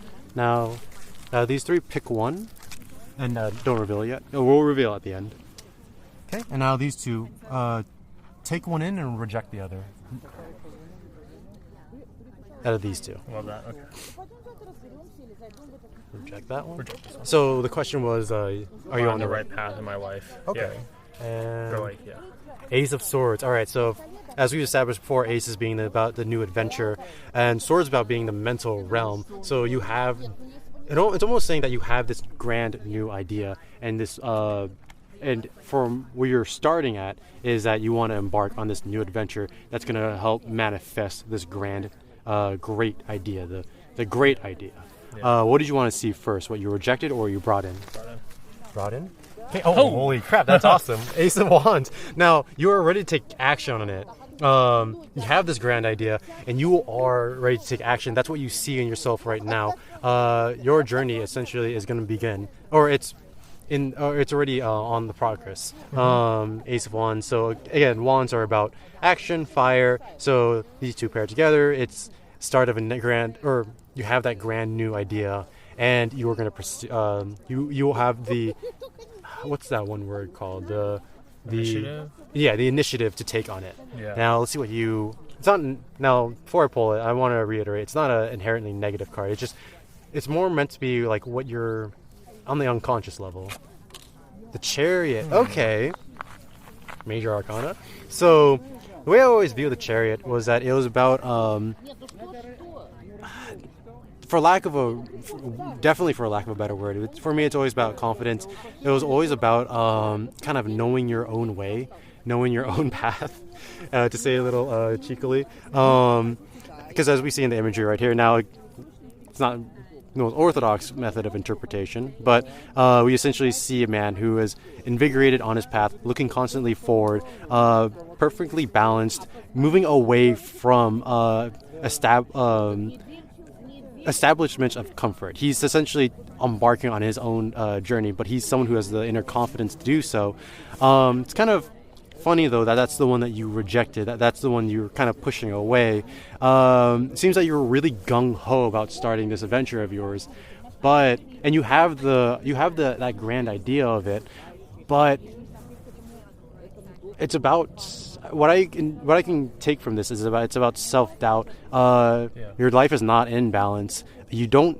Yeah. It's and I don't want to say you don't have the confidence, but to be a little blunt, you don't have that because of that lack of balance in your life, and because it is scary new territories.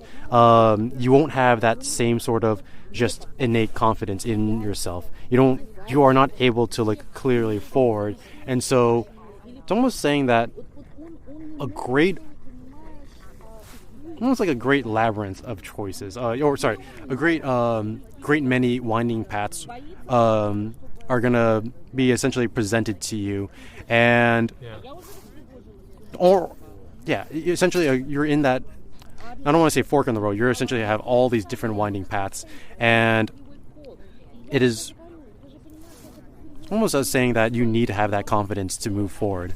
And once you bring essentially balance within yourself, you'll be able to essentially pick the undistracted. I don't know if that's a word, but an undistracted path towards what you want. Because you're always gung-ho about starting the path, but when you're actually on the path, that's when you start to falter. That's when you start to lose your confidence. That's when great imbalance comes in your life as you move further and further away from the starting point, from the place of the origin of comfort.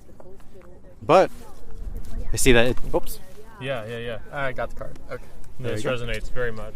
And but it was with the Ace of Swords. I think I don't want to say it's. Oh, that's actually a good idea. He placed rocks on the cards because it's kind of windy. I feel like that's actually a great. Well, I meant to say it's not. I don't want to say it's cyclical. That it kind of goes like starting a new idea and then starting to take action and then kind of losing your way. But that's kind of like how you can break. If you were to be in that site, that's how you would break it.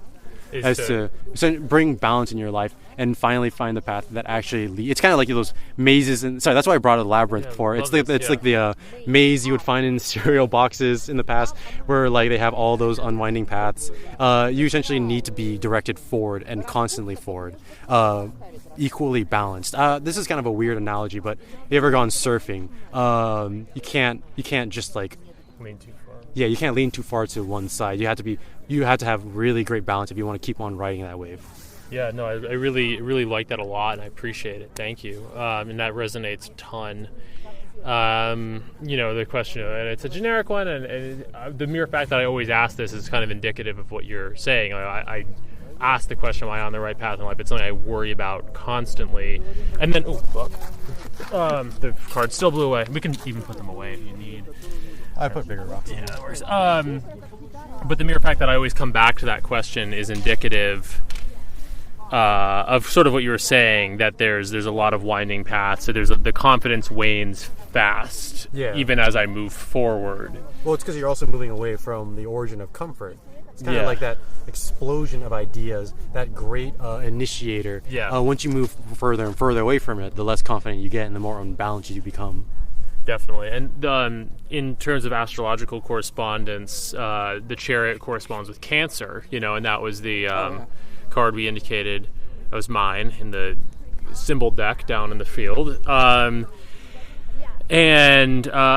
think about the Cancer moon thing a lot, not to make us all astrological, but I think of that as kind of my own emotional imbalance, or sometimes emotional balance, because Cancer is pincers in balance, like Cancer and the Chariot that it corresponds to. In some ways, it is an image of balance, but by the same token of it being an image of balance, its shadow is imbalance. And I find that I fall into a kind of cyclical depression of sorts where I feel very good about my projects and everything I'm doing for a few days at a time, and then begin to question everything for a few days at a time, and then back and forth. This has been something I've been sort of dealing with for some time.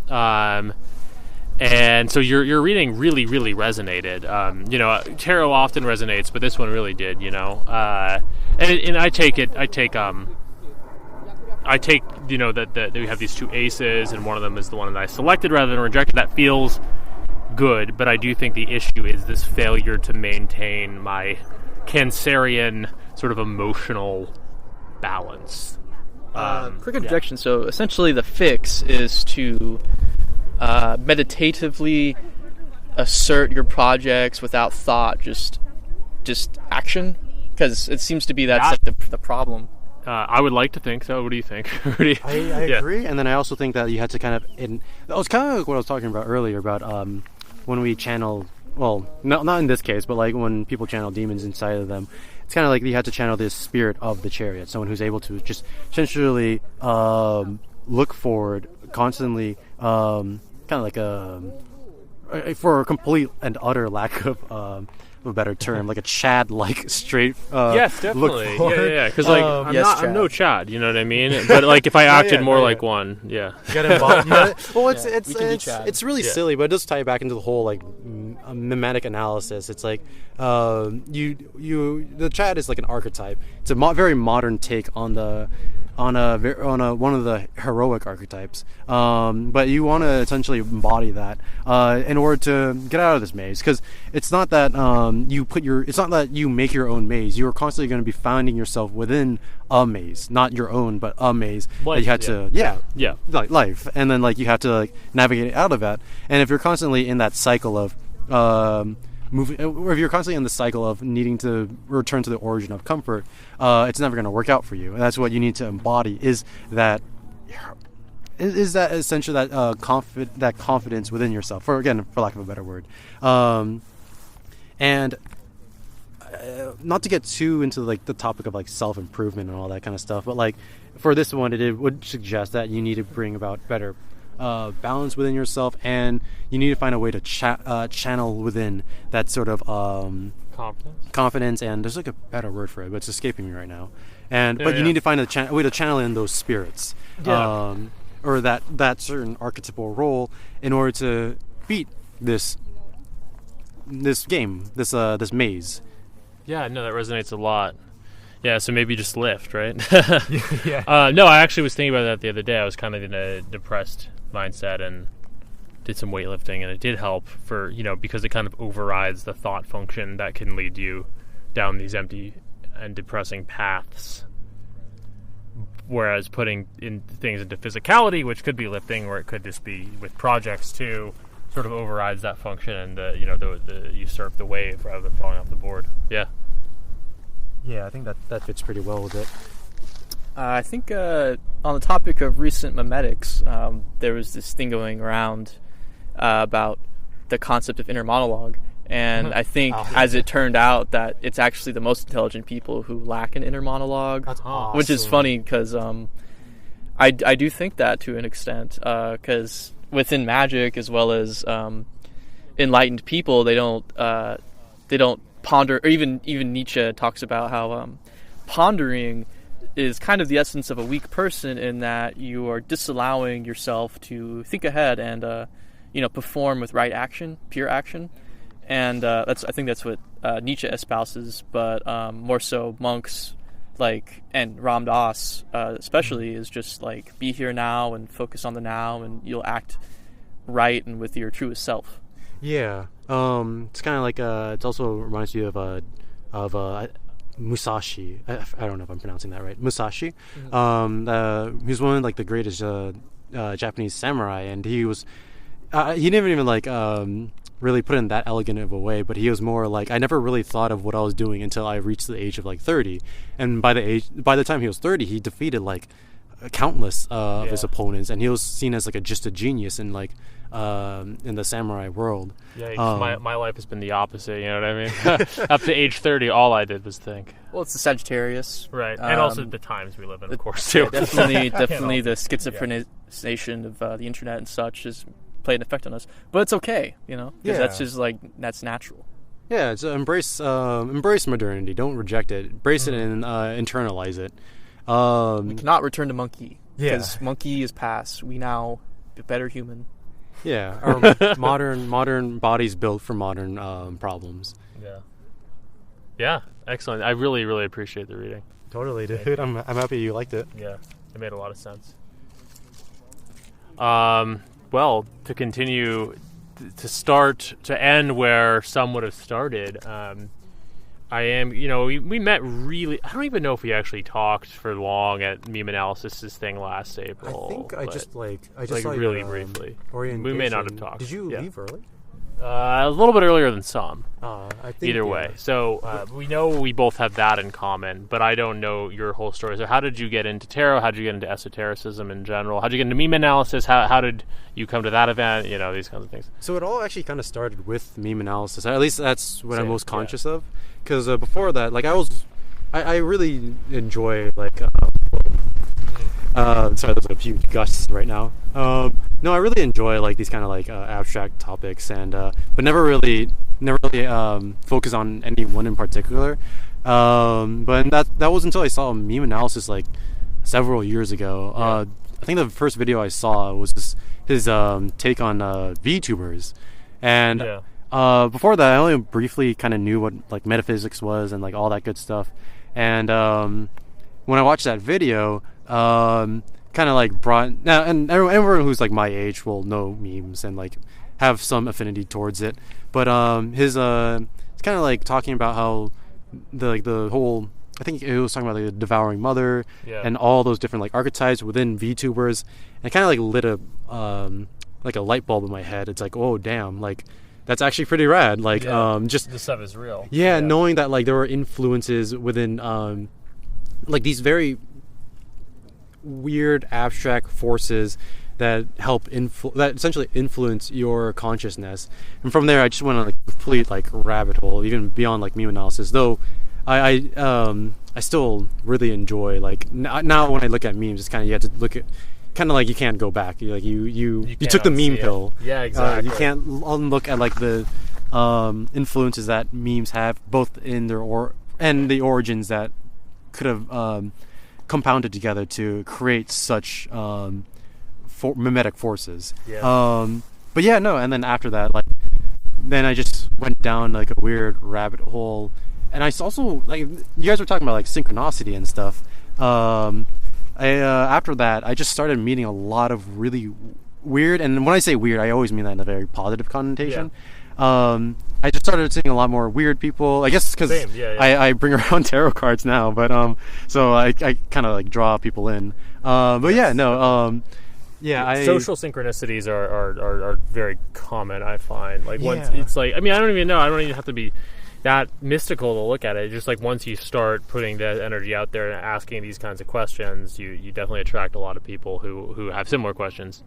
There's a mere fact that so many people I met at that one meme analysis event I'm still in touch with really says something about the power of some of these kinds of questions, I think. Yeah. And that's also the that event is also where I met Evan, and that's how we met. And so from there it's just like a pure rabbit hole, and now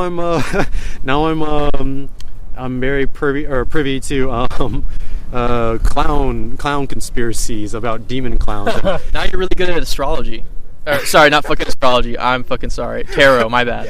It's funny because I never got into astrology. That's kind of why I can't really keep up with you guys when it comes to like talking about like the whole astrology. That's actually surprisingly the one thing I never really went to. I like more of the whole like cognitive theories and all that. Yeah, no, there's a more scientific side of it, which is Jung and whatnot, and obviously astrology and science are usually at odds.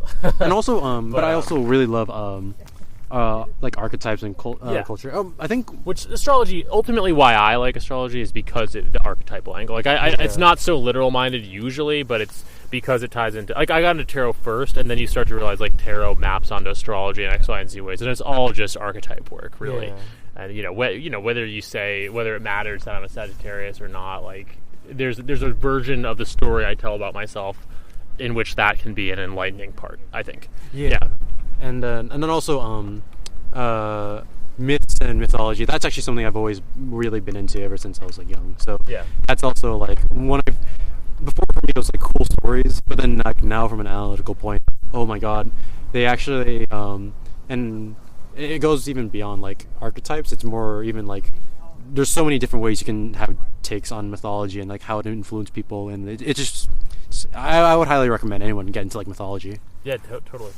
I know our buddy Chris, meme analysis himself, is super into fairy tales, I think, for the same reason. Yeah, that's which I don't know less about them, but like, yeah, the shoe fits, like these archetypes and these meanings are definitely within all types of stories, but especially the most archaic mythologies, fairy tales, etc. Yeah, no, those are really good. And like fairy tales are great for like what Chris does. And then there's also like there's like a do you guys mind if I bring up like a little theory or Sure. Yeah, there's my favorite like version of like, or I guess practical way you can look at mythology. There's the book called The Bicameral Mind.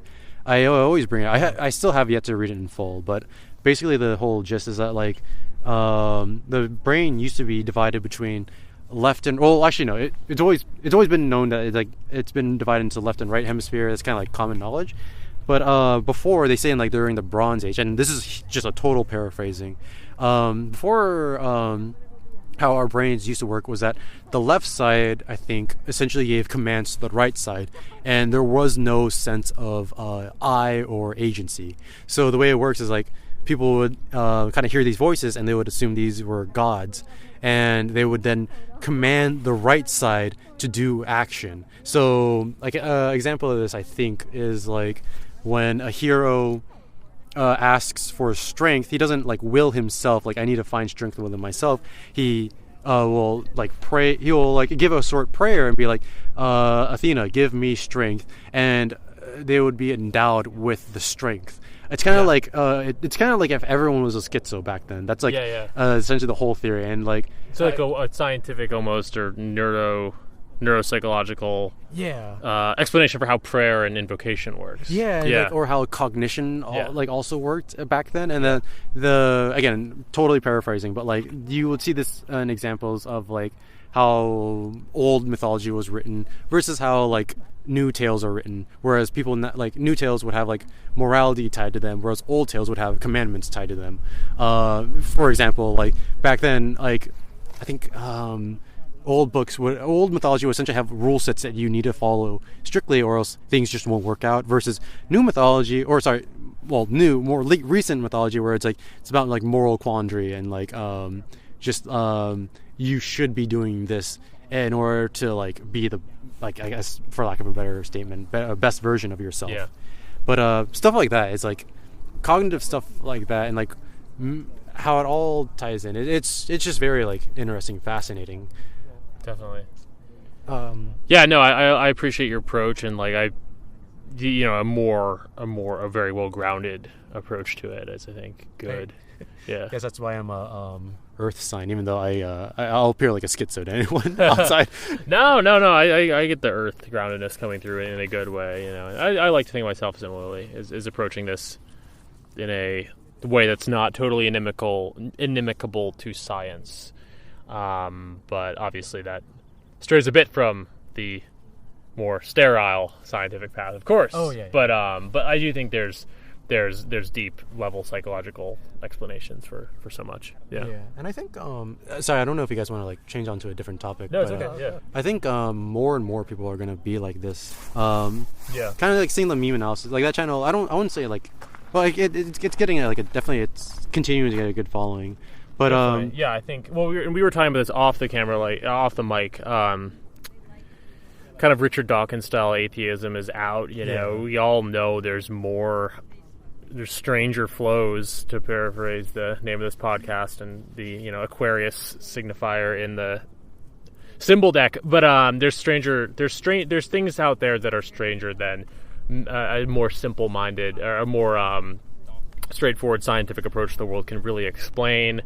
And it doesn't have to be like religious or super superstitious either. There's a middle ground, and I think that's what the occult in this sense, or the esotericism in this sense that we're talking about it in, and that meme analysis and others type it. And I think that's where that stuff can be studied, and I do think it's very, very much growing. Some of it, there is superstition. We talked earlier about like pitfalls of using tarot to, becomes like throwing a coin in a wishing well sort of thing. People obviously take astrology in silly ways sometimes. Like all this is still there, but like I think that the good side of it is conversations like this, and like and people who are doing it in a more methodical way, but I do think it's on the rise. To circle back to that, I don't have the stats in front of me. I just hear that like everyone associates like the 70s with astrology and stuff, but what I hear from astrologers nowadays is like actually like the degree to which these ideas are now popular blows that out of the water. Like it's like really tons of people are interested in this stuff all of a sudden. Yeah, definitely. And I think the demographic of it too, because like astrology and like the New Age movement, it's like kind of associated with kind of like what would they call, like 40-year-olds, 40-year-old boomers, single mothers, yeah. not single moms, like 40-year-old like moms who like want to get into be more spiritual. But I think in terms of demographic, I think it's going to be a very much more popular thing with like just young men. I think I think my like I don't think I'm special in this. I think actually my kind of like my way of like getting into this kind of like these kinds of topics and this kind of stuff, it's not I think it's becoming more and more of a common sentiment, because like what you said, like atheism is on, well, the Richard Dawkins style atheism, I think they call it like new atheism. It's on definitely on the decline, and you're going to get a lot more people who just want more I don't want to say spiritual, but definitely a lot more mystical of an answer, more meaningful, more rich. In spirit, I guess that's just saying spiritual. I mean, I'm not afraid of the word spiritual, but I get the reticence to use it because some people will be like, no, I don't want spirituality. But even I think maybe it was actually 2 years ago now, there was an article, I think in the New Atlantis, the publication's called, about how the rationalist movement, which I've never really been a part of, but I've sort of been adjacent to, a lot of them were traditionally Dawkins-style atheists, maybe they're effective altruists, whatever, but they traditionally would really shy away from anything related to tarot, but there's kind of a turn within the rationalist community. They even call it the post-rationalist community, where people within that are getting into tarot and this kind of thing in a still rational way, kind of like we're talking about, but in a way that is embracing of potential other ways of seeing, I guess. And it's interesting because like when I was in college and stuff, like I really didn't like rationalists very much. Like, I wasn't an atheist. I didn't really like what they were about. I thought their worldview was very sterile. But in a funny way, I feel like people sort of like me, who are more religious or spiritually inclined in certain regards, have sort of tunneled towards the rational. Like, there's been like this tunneling towards each other of people who are like religious in pragmatic ways versus people who are like rationalist. And then you can kind of, at some point, you all agree, like, yes, there's got to be more to life than the really quotidian stuff, but also like it doesn't have to be superstitious, and like how do we explore it? And I think there is a little bit of a renaissance of that right now. I definitely agree with that. There's definitely not uprising, but like definitely a grander interest in it. And it's not something that you can even like you need stats on. You just, again, this apropos of nothing. Like, you just feel it. You meet constantly people, like, just the way they talk. It's like they don't want to have that sterile like view over the world. Like I think they call it like positivism. They don't want a positivist view of the world, because it just feels so inherently wrong. Like, you can just it's like intuitively you can just tell it's wrong. And I think a lot of guys growing up, because they saw like the late 2000s kind of like materialistic positivistic kind of view of the world, and they kind of rejected it. It's kind of funny that you mentioned sterile because like, haha, it's sterile, so it didn't last too long. Yeah, no, definitely. Didn't really. I guess you could say like fertile. Mimetically, it didn't pass on its mimetics for too long because it was just so sterile. Which is a further funny synchronicity or coincidence because Dawkins was one of the original like mimetics theorists, right? I think I don't know his view. He wasn't talking about internet memes. In biology, I've never read his work on. I just know he's associated with mimetics, but it's his own meme of new atheism. We can't say it didn't have any success, but it didn't really evolve because it was sterile rather than fertile. It didn't. Yeah, it's kind of funny, or it's you're totally correct when it didn't lead anywhere. Yeah, it's like you can be that for a few years, but people have a natural again ironic because he's an evolutionary biologist. People crave an evolution, right? Yeah. And I don't know if there's a lot of room in new atheism, which is supposedly founded upon this evolution as the great explainer of all, is ironically not an idea that has a lot of evolution to itself.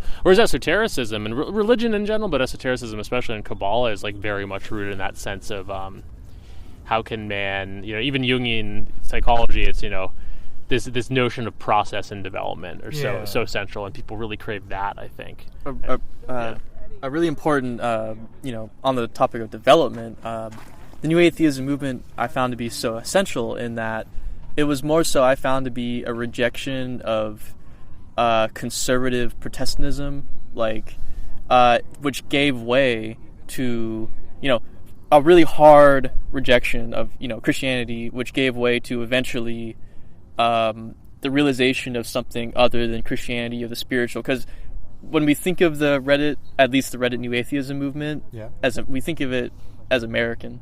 And, Americans are coming off of Bush, coming into Obama, and then, and prior to that, everyone's basically Christian. Everyone calls themselves Christian.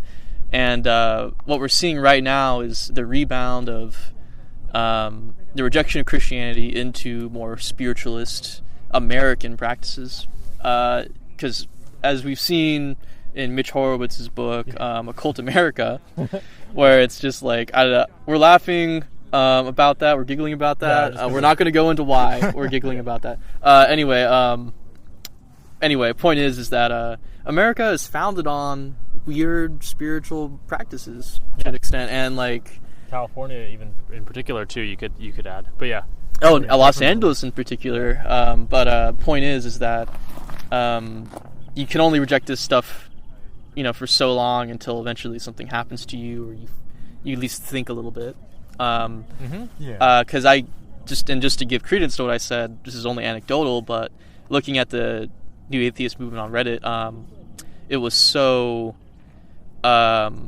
Christian based. I don't recall ever anyone based on a rejection of Christianity. Yeah, as if the rejection should be secular humanism, which in its core was still actually very Christian in its general moral approach. I rarely recall anyone being like, "Oh man, I'm like a Hindu and I just don't believe in this stuff anymore." It was very rare, and I think we can also kind of see in Austin, Texas, for example, the creation of this new metaphysical shop, City Alchemist. There's like an abundance now of metaphysical shops and the Philosophical Research Society, as we talked about earlier. Yeah. And anyway, so where will this rebound? How will this rebound continue? Perhaps in a form of just latent Christianity, but just more so like, I believe in astrology and the vibes. I know a lot of people who are like kind of Christian, but also believe in it. I'm not opposed to that. There's a history of that in the West too, whether it's with Masons or a lot of Renaissance occultism was totally syncretic with Christianity, and I think there could be more of that too. I'm not opposed. We'll have to see how people reconcile that, because as we talked about before, Matt, we're like, can you kind of be Catholic or Christian but still be Masonic? You can't be Catholic, but you can. I would argue you can be Christian. Then you're like Protestant, but then you're like you're just like non-denominational, like interested in Christ. I don't know, but like I'm here for it. But yeah, I'm over here like, how could you accept one thing and not just accept Christ? That's like how I'm thinking. Yeah. Because whatever, Morals and Dogma. Read it. Yeah. Anyway. Morals and Dogma. It says just a lot about You mean the Masonic text? Yeah. the Masonic text by Albert Pike. It just kind of goes into like a full belief system that coincides with your level based on that coincides with your Masonic level regarding like what you have the ability to do, and like essentially your belief system. That's how I understood the text. And there's always that quote floating around that like Masons essentially like worship Lucifer, Yeah. and that's within Morals and Dogma. And yeah, like that's how I view it. Is more like that's why I was so like anti like, oh, you can't be a true Christian and be like a Mason. That's why I was so like resistant to your idea, Matt. But anyway, I felt like I needed to elucidate. Totally. We should wrap in a second. I have to actually call my dad for his birthday. I'm not going to put that on the recording, but any final I mean, okay, I'll get one final thought here is I